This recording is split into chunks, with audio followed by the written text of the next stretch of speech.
Welcome to Karma Chronicles. Please like the video and subscribe. Let's begin. The courtroom was buzzing with quiet energy, filled with the hum of conversation and the shuffle of feet on polished floors.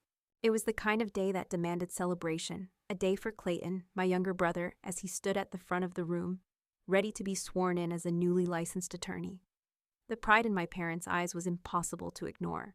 My mother's face was flushed with a smile that could have lit up the entire room, while my father's chest puffed out, as though he had personally paved the way for Clayton's success. I sat in the back row, small and unnoticed, a figure lost in the sea of well-wishers and families. They couldn't see me, not really. Not like they saw Clayton. To them, I was a ghost of sorts, lingering in the periphery of their perfect little narrative. My presence was an afterthought, a forgotten detail in a family drama that had long since cast me in the role of disappointment. I tugged at the sleeve of my blazer, a habit when I was nervous or uncomfortable. My mind was somewhere else, far from the speeches and handshakes, deep in the investigation I'd been running for years. My brother, standing confidently in his new suit, had no idea of the storm brewing just a few steps away from him. Judge Gerald Stone, the man officiating Clayton's ceremony, was the target of my investigation. A man I once knew and a man I now needed to take down. I couldn't help but glance at him as he stepped up to the podium. He wore his robes like a king donning his crown, commanding the room with every word he spoke. And yet, behind that facade, he was hiding something dangerous, something I had been working to expose for months. It wasn't personal, not at first, but over time, the need to bring him to justice had become my singular focus. As I sat there, still and silent, I knew this day would be one of two things: a turning point or a disaster. And while the crowd around me cheered for Clayton, I had to wonder, would they ever see me as anything other than the silent sister in the background? The ceremony continued, but I felt the weight of it all in my chest. I wasn't just here to witness my brother's big day. No, I was here to see a man fall from grace, a man who didn't even realize that his fate had already been sealed. The only question was how long I could keep my own secret. For now, though, I remained invisible, a silent observer in the back, blending in with the shadows of my family's story. It wasn't much, but it was enough for now. I remember the days at Harvard Law like they were yesterday, the sharp scent of leather-bound books, the hum of the library, and the sound of my professors' voices, authoritative, filled with years of wisdom. I was everything they expected me to be, the model student, the star pupil. I excelled in every class, answered every question, made my mark early, and by the time I was in my second year, my professors had started calling me one to watch. It was supposed to be my future, my ticket to everything I had ever wanted, to prove myself, to be somebody. But then came the discovery.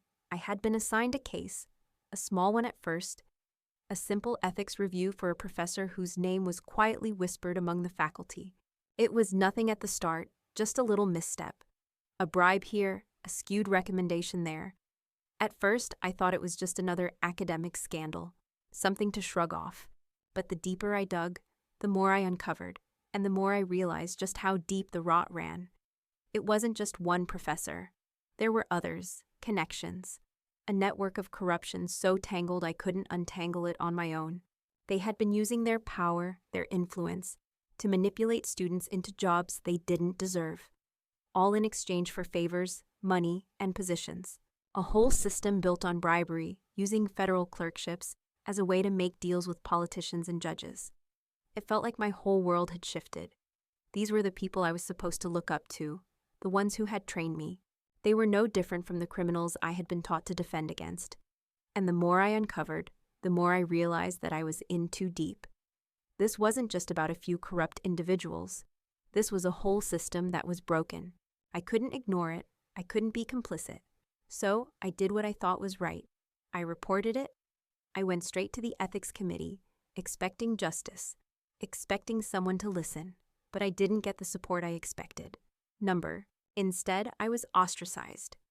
Whispers followed me through the halls, and soon I was cut off from every meaningful conversation. My classmates turned their backs.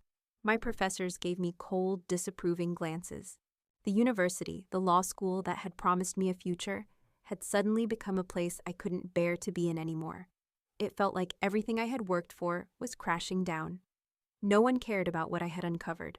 They only cared that I had disrupted the system. I remember sitting in my dorm room that night, staring out at the city lights, feeling a weight on my chest, wondering where I went wrong. It wasn't just my classmates who had turned their backs. My family, too, had begun to notice my sudden disconnection. They didn't understand, they couldn't. "You've always been so determined," my mom said over the phone one evening. "This isn't like you, Elowen. You can't just quit like this." But it wasn't quitting, it wasn't weakness. I didn't belong there anymore. I had always thought that if I just pushed hard enough, if I worked harder than everyone else, my family would see me for who I really was.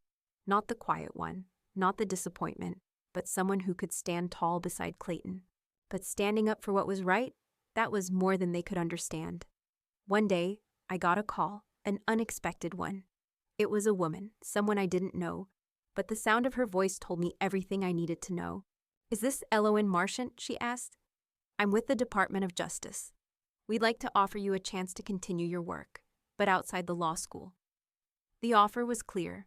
I could leave everything behind, the law, my career, my future, and join the Department of Justice to work undercover, to dismantle corruption at the highest levels.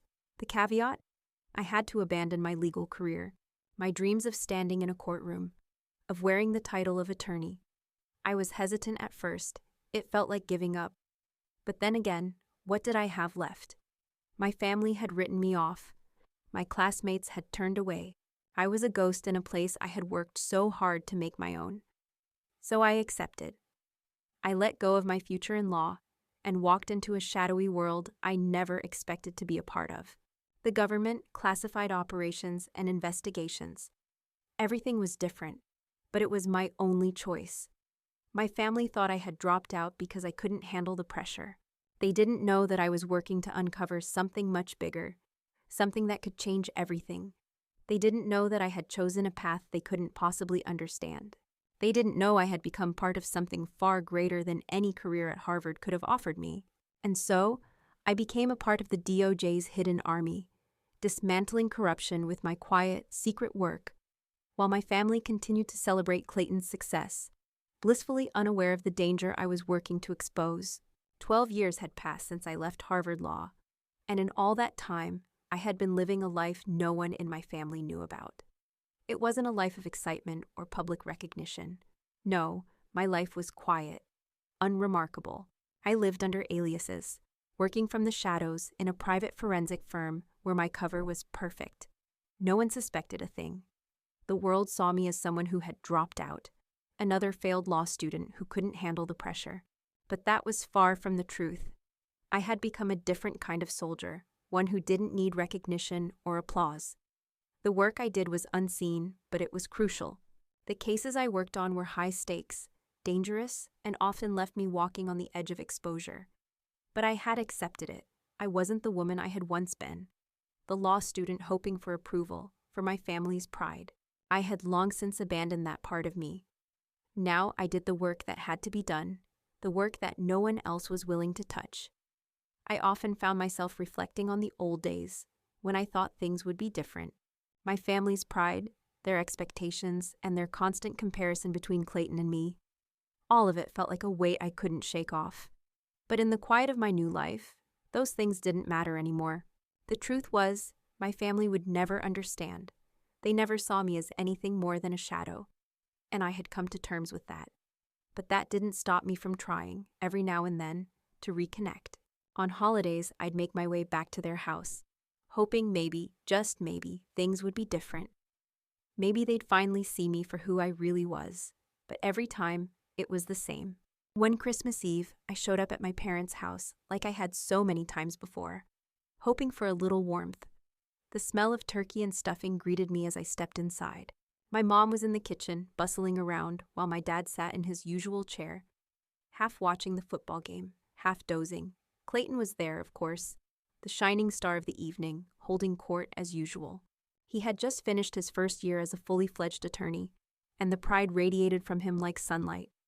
"Hey sis," Clayton said as I entered the room, his tone as friendly as ever, but with that hint of superiority that still stung. "Hey," I replied, trying to smile, trying to make the conversation feel normal, but it wasn't. I knew it wasn't. "How's work?" he asked, taking a sip of his beer as if he cared, as if he hadn't already decided my life was a failure. "It's good," I said, my voice even. It was good.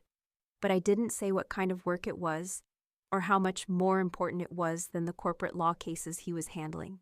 I didn't say that the investigations I was leading had brought down entire corrupt networks, from bribery rings to illegal influence in courtrooms.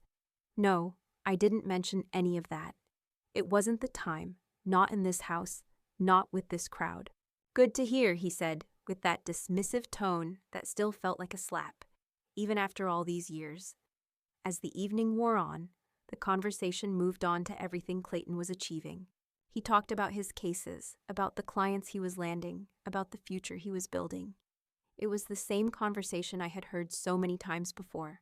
The same talk of success, the same glow in his eyes when he talked about his career. The career that they all praised, the career that I had been pushed out of. I couldn't help but feel like I was suffocating under the weight of it all. My work was vital, and yet no one in this room could understand that. No one cared. To them, I was the black sheep, the one who had fallen short. They didn't see the impact of what I was doing, not the real impact. The evening dragged on, and eventually my dad, in his usual fashion, cracked open another beer and began telling one of his tired stories about how hard he'd worked, how tough life had been for him growing up, as if that was supposed to make up for the way he had treated me. I tuned him out, staring at my hands, my mind elsewhere. Later, when dinner was served, the conversation continued as if I wasn't even there. Clayton's success was the centerpiece of the evening, and I was the forgotten side dish, the one no one ever thought to appreciate. My mother made a few polite remarks about my work. She still couldn't quite grasp the depth of it, and I smiled quietly, not correcting her. I was used to this. I was used to being nothing more than a shadow in their eyes. After dinner, as I sat alone on the back porch, sipping the warm, bitter tea my mother had insisted I drink, I realized something. I had stopped caring about their approval. I had stopped hoping they would ever see me as more than the person who had failed them, the person they pitied. But the truth was, I had long since learned that my real value didn't come from their validation.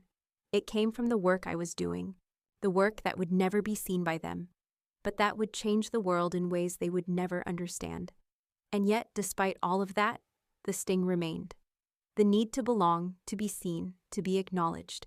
It was a weakness I hated to admit, but it was still there. The night ended as it always did, with Clayton being the center of attention and me retreating into the shadows. I was fine, or so I told myself, but as I drove back to my small apartment in the city, the silence in the car felt heavier than ever. I was doing important work, but at what cost? Would I always be a stranger in my own family? Would I always be the one they didn't understand? It didn't matter, I told myself. I had a purpose, and that was enough. For now, anyway. The news hit me like a punch to the stomach, and for a moment I couldn't breathe. Judge Gerald Stone, the very man I had been investigating for months, was going to be officiating Clayton's swearing-in ceremony. My brother, whose legal career I had been quietly observing from the sidelines, would be standing in front of the same man I had been trying to bring down.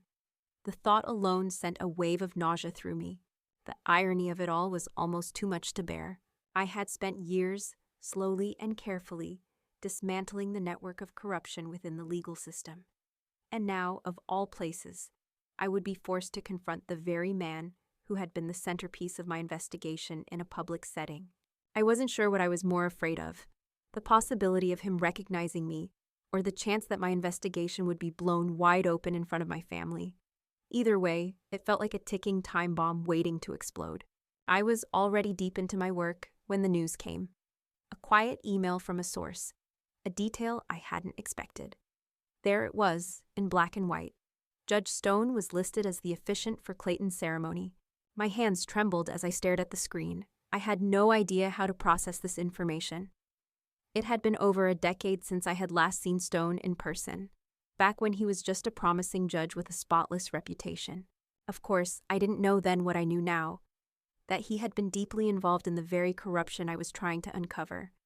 The man I had spent so many months chasing had once been a man I admired, someone whose career I respected. It was a bitter pill to swallow, knowing that the very system I had been taught to trust had so many cracks in it, cracks I was now exposing. But there was no time to dwell on that. I had to make a choice. I could stay away from the ceremony, avoid the confrontation, and continue my investigation without drawing attention to myself. Or I could show up, stay in the background, remain unnoticed, and somehow navigate the complexities of being in the same room as the man I was investigating. I couldn't leave, though. There was no way I could avoid the reality of what was happening. I had to be there, and the moment I made that decision, everything else fell into place. I would go, but I had to plan carefully. The next few days were a whirlwind. I sifted through my notes on Stone, his mannerisms, his speech patterns, his way of carrying himself. I had to be prepared for the possibility that he would recognize me, though I had always kept my distance. After all, I was just another forgotten face in the legal world, one that had fallen off his radar long ago. But still, I couldn't risk it. I spent hours in front of the mirror, rehearsing what I would do if he did remember me. I practiced subtle movements, keeping my face neutral, my posture relaxed. I would blend in. I would stay calm, keep to the shadows, and do nothing that would give away my true purpose for being there. I chose an outfit carefully, a simple dark dress that wouldn't attract attention, something that would keep me in the background, unnoticed. My hair was pinned back loosely, and I made sure my expression was neutral, careful not to give anything away. I arrived at the courthouse early, before the crowd began to gather, and found a seat at the back of the room. The ceremony was in full swing as Clayton stood proudly at the front, bathed in the warm glow of family praise. He looked so confident, so assured of himself. The pride on my parents' faces was impossible to ignore, even from where I sat. The thought of what was happening underneath this perfect facade made my stomach churn. Judge Stone was up next, stepping forward to officiate the ceremony, his black robe flowing around him like some grand figurehead. His gaze swept over the crowd, never lingering on me, and for a moment, I thought maybe I had done it. Maybe I could remain invisible, blend into the background as I had planned. But then his eyes met mine. It was brief, only a flicker, but it was enough to send a jolt of panic through me. His pupils dilated, his expression faltering just a bit. Then he quickly masked it with his usual professional composure. But I could feel it. I could feel the recognition. My heart raced, and I froze. For a split second, I thought he might say something, call me out, or even worse, blow my cover. But instead, he continued his speech, almost as if nothing had happened. His voice was steady, practiced, as he spoke of Clayton's future, of the promise he now held as an attorney. I exhaled slowly, keeping my hands clasped tightly in my lap, making sure my face remained neutral, unreadable. I couldn't afford to let my emotions slip. Not here, not now. The ceremony continued, and I did my best to remain invisible, to shrink into the background where I belonged. But as Stone spoke, as he smiled at Clayton and congratulated him on his new chapter, I couldn't shake the feeling that this was only the beginning of something much bigger than the ceremony at hand. When the event finally ended and the crowd began to dissipate, I stayed in my seat for a long while.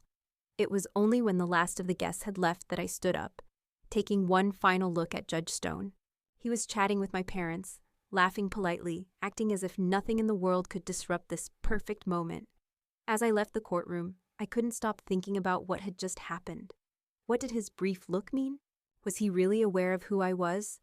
Or was it just a passing moment of recognition? I didn't know. But one thing was certain. The confrontation I had been avoiding, the one I had been preparing for, was inevitable. And when it happened, everything I had worked for would change. It was only a matter of time.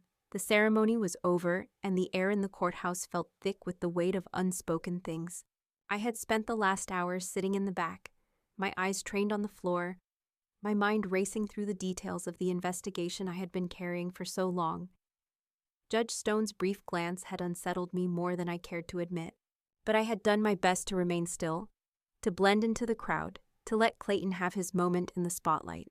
I watched him interact with our parents, their proud smiles never fading as they congratulated him, as they praised him for the work he had already begun to do. The perfect son, the perfect student, the perfect attorney. I was happy for him, truly, but I couldn't shake the feeling that his success only highlighted the distance between us. The gap that had been growing for years, fed by misunderstandings and assumptions. I shifted in my seat, feeling the weight of my own silence. I was a ghost in this room, an invisible figure, forgotten as soon as the attention shifted away from me. Then it happened. Judge Stone, having finished his role in Clayton's ceremony, stepped up to the podium once more. He cleared his throat, and the room quieted, all eyes now turning to him. The man who had just sworn in my brother was about to say something more, something unexpected. My heart stopped as I realized what was happening. Stone's eyes, once fleetingly resting on me, now focused on me in full. He paused in the middle of his speech, his gaze sharp, his face slightly pale, as though he were processing something he hadn't expected. The murmurs began almost immediately, but it wasn't just the crowd. I could feel the sudden heightened tension among the people closest to me. My parents, Clayton, the few colleagues who had come along to witness this monumental day. They too had noticed the pause, the slight hesitation in Stone's demeanor, and then, with a calculated calm, Judge Stone took the mic and said, "Before we conclude this ceremony, there is something I'd like to acknowledge. There is someone in this room who deserves recognition. Someone whose quiet strength has been the backbone of many of the cases you'll one day work on, Clayton. Someone who has dedicated herself to the kind of work that doesn't seek a spotlight, but which has made an undeniable impact on the legal world. MARSHAND." The words hit me like a physical blow, and for a moment I felt the world tilt on its axis. I had not been prepared for this, not in a million years. The room seemed to shrink, the whispers increasing in volume, as people turned to look at me, their gazes a mixture of curiosity and confusion. Judge Stone continued, his voice smooth but loaded with significance. Her work with the Department of Justice has helped bring down numerous corruption rings, dismantling the very systems that you, Clayton, will one day be a part of. I believe it is important on this day that we not only celebrate the future of this profession, but we also acknowledge those who make that future possible, people like Elwyn. The applause that followed was awkward, stilted, as the room tried to process the sudden shift in focus. My parents were frozen in their seats, their mouths open in shock, while Clayton's face flickered between confusion and something else. A recognition, perhaps, of just how little he had known about me, despite everything we had shared growing up. I could feel the eyes of the room on me, the judgment, the disbelief, and the whispers that followed. The applause, as polite as it was, felt like 1,000 eyes burning into my skin. My stomach turned as I stood up, making my way toward the exit, my feet heavy with each step. I didn't want this. I didn't want to be recognized in this way. Not here, not now. I had kept my work secret for so long because I had never wanted to be the center of attention. I had wanted to remain in the background, a silent force pushing forward, exposing the corruption that hid in plain sight. But now, everything had changed. As I walked out of the room, I heard the buzz of conversation begin, the soft gasps and the hushed voices. I could already sense how the dynamic had shifted. My family had always seen me as the quiet one, the one who couldn't handle the pressure. They had dismissed me, written me off as a failure. Now all that was gone. They saw me, not as I truly was, but as the woman they had never bothered to know. The revelation wasn't just public in the room, it was about to go viral. I knew that. And I knew my family would have questions, maybe even accusations. They would want to know why I hadn't shared this with them. They would want to understand why I had kept my distance. But what could I say? They never asked the right questions. They never truly cared. I stepped out into the quiet hallway, the sound of voices fading behind me. My hands were shaking, my breath short. I had never expected it to happen this way. But here I was, standing on the precipice of something new, something that would force me to confront my past and my family's misconceptions of me. I leaned against the wall, trying to steady myself. It was done. My secret was out. And now I would have to face the consequences. The reception that followed the ceremony was a flurry of confusion. The room, once filled with warmth and excitement, now felt cold, awkward, and distant. The sudden revelation about my secret life, my years of undercover work with the Department of Justice, had left a palpable shift in the air. People were still whispering, still glancing my way, unsure of how to respond. Clayton, who had been enjoying the spotlight just moments ago, now seemed to shrink under the weight of his newfound awareness of me. His eyes flicked nervously between the people around him and me, as though he wasn't quite sure how to reconcile the image of his sister he had known with the stranger standing in front of him. My parents, too, were silent, frozen in place at the far end of the room, their faces a mix of disbelief and something deeper. Guilt, maybe. They had never understood me, not really. Now, they were being forced to reckon with the reality of the life I had been living in the shadows. I stood near the back of the room, trying to stay inconspicuous. The laughter and chatter around me felt so far away, as though I were watching it all through a foggy lens. The weight of the moment hung heavy on my shoulders. My family had always seen me as the failure, the one who never quite lived up to their expectations. But now, they had been forced to confront the truth, that I wasn't who they thought I was, that I had been doing something far more significant, far more impactful than they had ever realized. Elowen. My father's voice broke through the haze, his tone hesitant, almost fearful. I turned to see him standing awkwardly near the entrance, his hands clenched at his sides. My mother, looking as though she might collapse under the weight of the moment, was beside him. Clayton had already walked over to them, and for the first time, there was a look of uncertainty on his face. "Dad," I said softly, not quite sure how to address the weight of what had just happened between us, between all of us. "What is it?" He cleared his throat, his gaze flickering toward the crowd before resting back on me. "We need to talk." My mother's voice followed, tight and nervous. "We didn't know, Elowen. Why didn't you tell us?" I swallowed hard, feeling my throat tighten. The years of distance between us, the years of my own silence, suddenly felt like a chasm too wide to bridge. "You never asked," I replied, my voice cool but not unkind. "You never cared to know." There was a flash of hurt in my father's eyes, a fleeting moment of realization that he'd missed something big. He opened his mouth to speak, but before he could, Clayton stepped forward, his eyes wide, his expression a mixture of confusion and something more. Regret, maybe. "So all this time, you've been doing this?" he asked, his voice trembling. He was trying to make sense of it, but I could see the pieces didn't fit. My brother, the golden child, couldn't reconcile the woman he thought he knew with the woman standing before him now, the woman who had exposed corruption at the highest levels, the woman who had worked quietly, tirelessly, without ever seeking recognition.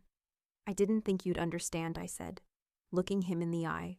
"I didn't think you'd care." Clayton took a step back, as though the words had stung him, though it wasn't my intention. I could see the confusion written on his face, the dawning realization that maybe, just maybe, he had misjudged me all these years. "I don't know what to say," he muttered. "I don't know how to—" "You don't have to say anything," I interrupted gently. "I didn't do this for you, Clayton. I did it for justice."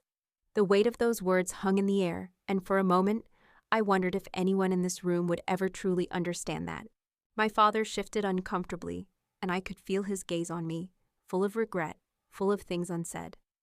My mother, who had always been the one to shield us from difficult truths, looked almost shattered. "But Elowen, this is everything we've been saying you couldn't handle. She cut herself off, her voice shaking.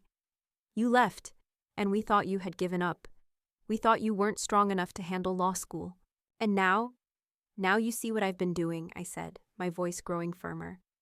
"And now you see that I didn't just give up. I walked away from your expectations, from your world, because I knew I was meant for something bigger, something that you never cared to ask about." The words hung in the air like a challenge, and my mother stepped back, as though I had physically struck her. My father, meanwhile, seemed lost in thought, his eyes darting between me and my brother, as though trying to understand how everything had fallen apart. For the next few moments, no one spoke. The crowd around us had thinned, and the once vibrant reception had shifted into something darker, quieter. I could hear the clinking of glasses from across the room, but the once celebratory atmosphere had dissolved into something tense, uncomfortable. "I don't want to fight about this, Mom," I said quietly, my gaze falling to the floor. "I didn't do any of this to hurt you, but I couldn't keep pretending to be the person you wanted me to be." I had to do something with my life, something that meant something. My mother's face softened at that, her eyes welling with tears. I don't know what to say, Elowen. I don't understand, but I can't pretend I didn't hurt you. I shook my head, feeling a pang of something unspoken. You didn't hurt me, you just never saw me. Before anyone could respond, I turned and walked away. I didn't need to explain anymore. I had already done the hard part. As I stepped outside, the cool air hit me, and I let it wash over me like a cleansing breath. The night was dark, but I felt lighter than I had in years. For the first time, I wasn't hiding. For the first time, I didn't need their approval to feel whole. I wasn't their disappointment anymore. I was the woman who had worked in the shadows to right the wrongs they had never seen. And as I walked away from the reception, I knew one thing for certain. Nothing would ever be the same again. But maybe, just maybe, that was okay. The following days after the reception were strangely quiet, almost too quiet. The weight of my family's disapproval still lingered, but I was beginning to breathe again, to take in the silence that had come with stepping away. It was liberating, yet I couldn't shake the gnawing feeling that there were unresolved emotions still sitting between us all. Emotions I couldn't ignore forever. I had avoided the family calls, left their texts unanswered. I needed space, needed time to digest what had just unfolded. But then, one evening, my mother showed up at my apartment, a heavy knock on the door. I hesitated, standing still for a moment before opening it. There she was, standing on the other side of the door. She wasn't in her usual outfit of soft cardigans and pastel hues. Tonight she wore a simple black coat, her eyes tired and red from what I could only assume was a long stretch of crying. "Elowen," she said softly, almost like she didn't know what else to say. The words hung there in the air between us, pregnant with meaning. I stepped aside, allowing her into my small apartment. The silence between us was uncomfortable, but there was something else there now. An unspoken understanding that, in this moment, we would try to bridge the gap. I led her to the living room, where we both sat down. For a long time, neither of us spoke. She sat in front of me, her hands folded tightly in her lap. I could see her anxiety in the way she kept glancing around the room, avoiding my gaze.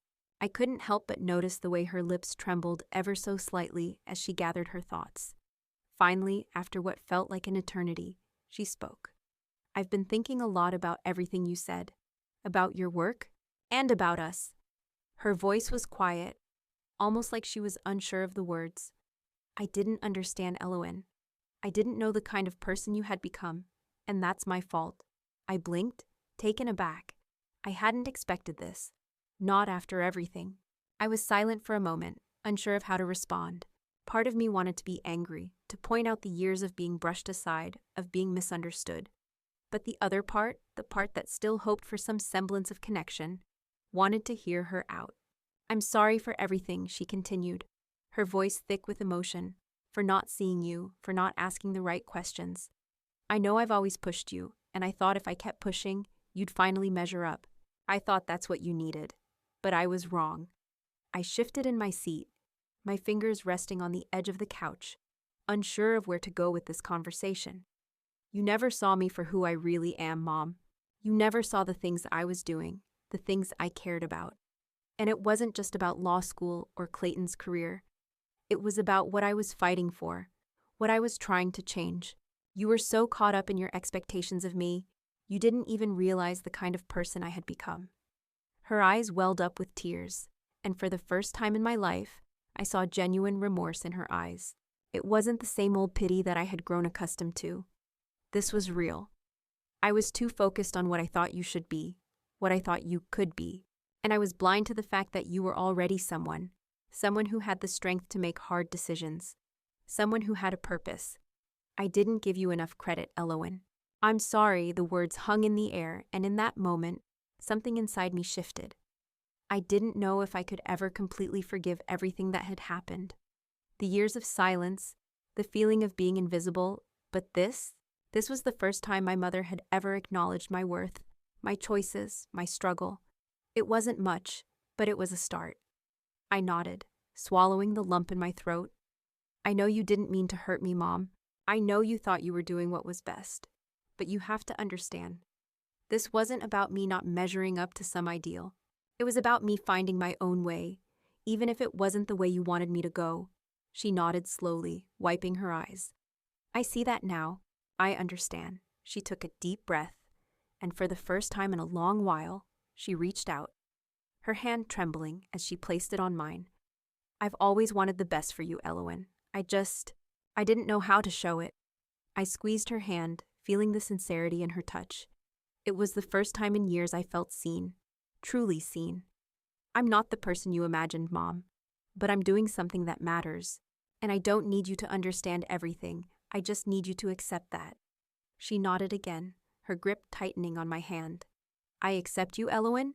I do. I just wish I had known sooner. I wish I hadn't made you feel like you weren't enough. In that moment, I finally felt the weight of the years of resentment and unspoken pain beginning to lift. It wasn't perfect, not by any means, but it was something. My mother was finally seeing me. Not the version she wanted, but the version I had fought to become. And maybe that was enough for now. I'm sorry too, I said, my voice thick with emotion. I should have told you what I was doing. I should have let you in. But I was afraid you wouldn't understand. She smiled softly. The first genuine smile I had seen from her in ages. I think I understand now, and I'm proud of you, Elowen, even if I didn't show it before. I took a deep breath, allowing the weight of her words to settle over me. For the first time in years, I felt a small spark of hope. Maybe, just maybe, we could rebuild what had been broken between us. I'll always be here for you, Mom, I said, my voice steady. I know, she replied quietly, her eyes soft. And I'll be here for you too, no matter what. It wasn't a perfect resolution, and there would still be work to do. But for the first time, I felt like I wasn't alone in this fight. For the first time, my mother was on my side, and that was all I needed to keep moving forward. The 4th of July barbecue was everything I had been avoiding for the past 12 years. A gathering of family, an air of casual comfort, and, for once, the absence of the pressures I had grown accustomed to. I was back at my parents' house, and this time, I wasn't just a ghost in the background. I wasn't the invisible sister anymore. I had shown up on time, brought a homemade dish, and walked into the backyard with a sense of pride that I hadn't felt in years. The moment I entered, I felt their eyes on me, my mother's quick glance, my father's half smile. Clayton, always the first to greet, extended his hand, as though we hadn't been strangers for years. Hey, Elowen, he said, his voice casual, as though nothing had changed. You're actually here on time. I smiled, an easy smile that surprised even me. I know, right? I joked lightly. I figured it was time to break tradition. For a moment, there was a silence. Not uncomfortable, but charged with something new. The family, all gathered around the long picnic table, seemed to pause and take me in, as if trying to reconcile this new version of me with the one they had once written off. But I didn't shrink. I didn't fade into the background. Instead, I stood there, holding my dish, watching the scene unfold in front of me. My father, now much older, looked at me with something new in his eyes, perhaps a mixture of regret and acceptance. But there was no more disappointment in his gaze. It was the first time I felt like I wasn't just some side character in their story. For the first time, I was part of the narrative, not a footnote. As I moved around the yard, helping with the food, making small talk with relatives I barely knew, I noticed the shift. Clayton had started to look at me differently, and it was subtle at first. A little more respect in his eyes, a little more curiosity in his questions. He wasn't the older brother trying to pull ahead. No, now he seemed to want to understand. The dynamic was different, and so was the way my family treated me. The conversation shifted easily. The usual chatter about the weather, the kids, and the latest family gossip. But now there were moments where they actually asked me about my life, as if they cared to know. And I noticed something else. The old dismissive jabs about my failure to meet expectations were gone. No more jokes about my career or my lack of polish. They had stopped seeing me as the sibling who didn't measure up and started seeing me as someone who had been doing something far more meaningful than any of them had imagined. As the evening wore on, my father, uncharacteristically, walked over to me. He was holding a drink in one hand, his other hand jammed into his pocket, his stance stiff. He cleared his throat, a sound I had come to associate with his discomfort around me for years. Eloin, he began slowly, his eyes not quite meeting mine. I've been thinking a lot about what happened back at the ceremony. About you. I turned toward him, not sure where this was going. Yeah, I said, keeping my voice calm, curious. I didn't understand, he continued, his voice quieter now. I thought you had just given up on everything, on the family, on what we wanted for you. But now, I see it. I see that you've been doing something important, something that actually matters. His words felt like a weight lifting off my chest. Not entirely, but enough to make me realize that maybe, after all these years, my father wasn't lost to me. Maybe he was finally seeing me for who I was, not who he had hoped I would be. I wasn't doing it for you, Dad, I replied, my voice steady but not without emotion. I wasn't doing it to get your approval, but I was doing it for me, for something bigger, something I knew I had to fight for. My father nodded slowly, and for a moment, I saw a flicker of understanding pass across his face. He didn't have the words, not really, but in his silence, I could hear everything he couldn't say. I knew that the old wounds between us, the ones that had been festering for years, were healing, even if it wasn't perfect. At that moment, my brother Clayton wandered over, holding his drink in one hand, looking uncharacteristically shy. Hey, he said, giving me a sideways glance. I've been meaning to ask, if you're up for it, maybe we could grab dinner sometime? Just you and me. I want to hear more about what you've been doing. Really? My heart skipped a beat. Clayton, my brother, the one who had never once asked about me or my life beyond the surface. And here he was, reaching out, not out of obligation, not out of duty, but out of something real. Maybe it was a mixture of guilt and curiosity, but either way, it felt like a bridge I didn't expect. I smiled, a genuine smile this time, the kind I hadn't given him in years. Yeah, I'd like that. I think it's time. As the sun set and the backyard filled with laughter and the sounds of fireworks going off in the distance, I realized that something had shifted. Not just in me, but in my family as well. It wasn't perfect. There were still misunderstandings and unspoken tensions. But for the first time, I felt like I belonged again. Not because they completely understood me, but because they had accepted me. On my terms, not theirs. The evening ended, but I didn't leave with the same weight I had carried for years. For the first time in a long while, I felt at ease in my own skin, unburdened by the past. I didn't need their approval anymore, not in the way I once did. I had found my place in the world, and slowly they were starting to see it. And as I made my way out of the backyard, my father's voice calling after me, Eloin, we're proud of you.